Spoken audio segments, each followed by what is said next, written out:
Hi, it's Edward, back with another video. Please take a moment to click the thumbs up button below and consider subscribing to the channel. Thank you for your support. Today, I read an interesting article on yahoo.com, put out by MoneyWise and written by Jessica Wong, titled, "Lawmakers Say Mega Landlords Are Snatching Up the American Dream, Leaving Renters Struggling to Get Ahead." Well, this title immediately caught my attention, and I have seen this firsthand. I know renters who have watched their rent continue to increase year after year after year to the point where they are paying more than what they would if they had a mortgage payment. And that has to be distressing for some families. The author of this article referenced Georgia Senator Jon Ossoff, who said, "More and more Georgians are renting instead of buying and are facing mistreatment or abusive practices by corporate landlords.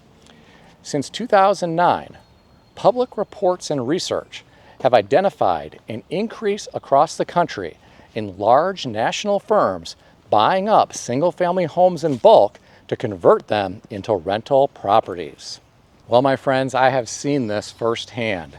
I lived through the GFC, and I personally was able to purchase foreclosed properties directly from financial institutions who wanted to unload junk paper. I was able to pick up some properties for a song. Many were in disrepair because they had sat vacant for quite some time. So it was not a turnkey operation. I had to get plumbers to come in and fix leaky pipes that had frozen and burst in the wintertime because a property manager was not put in place. They did not get these pipes winterized. In some cases, there were pest issues to deal with. In most cases, all the flooring had to go. Now, this was during an era when a lot of big landlords did not have easy access to capital. There was a time when a lot of financial institutions were unwilling to lend. They had no interest in lending for rental properties. So if you had cash, then you were able to scoop up some bargains. You also had to sign a mountain of documents basically releasing the financial institution from any and all liability once you closed on that property. If you think closing on a property nowadays involves a lot of paperwork, you should really sign all the paperwork necessary to buy a foreclosed property. That'll really scare you off. Now, as time progressed after the GFC, I attended sheriff sales, and there were more and more people representing corporate landlords who were trying to compete to purchase as many properties as possible for their portfolios. And after some time went on, I stopped going to those sheriff sales because it was just not a good use of my time.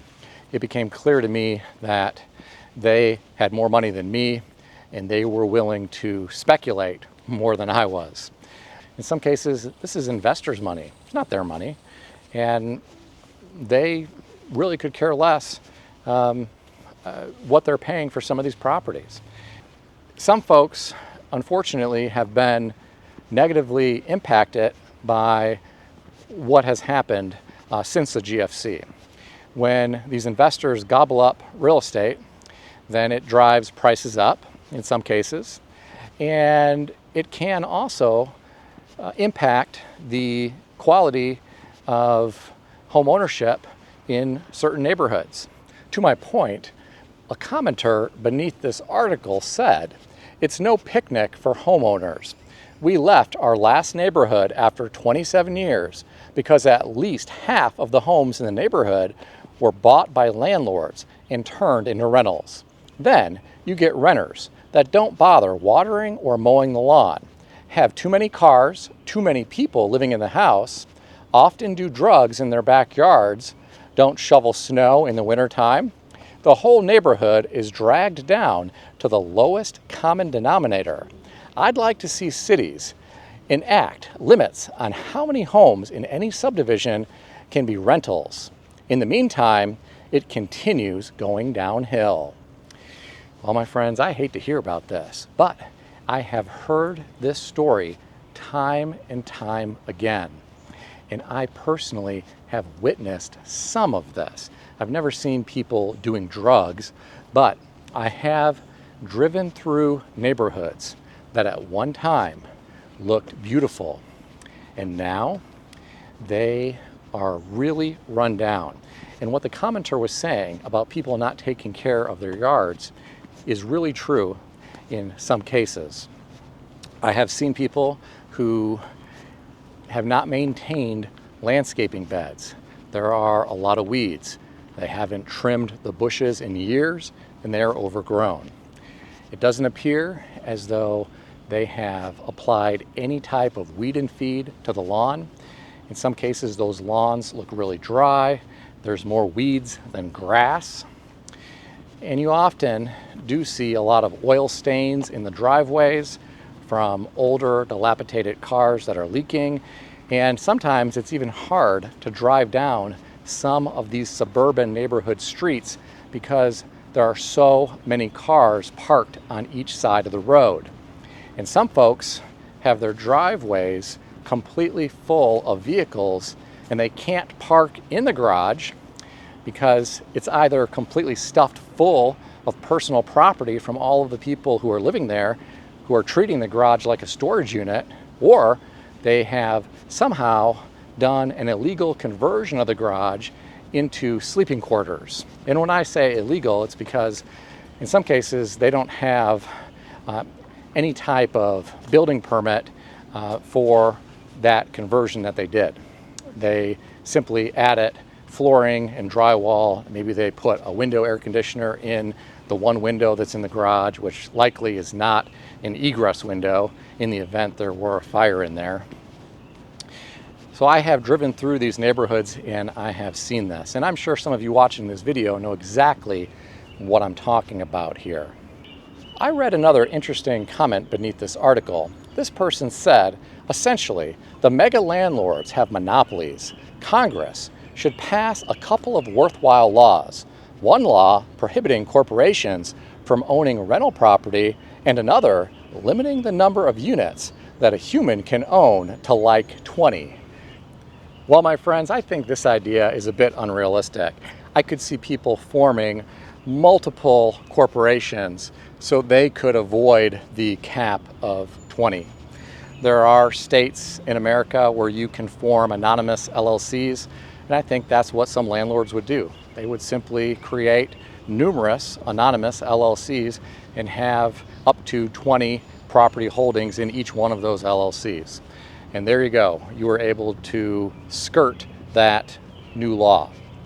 Now, the next commenter had something to say that was more realistic.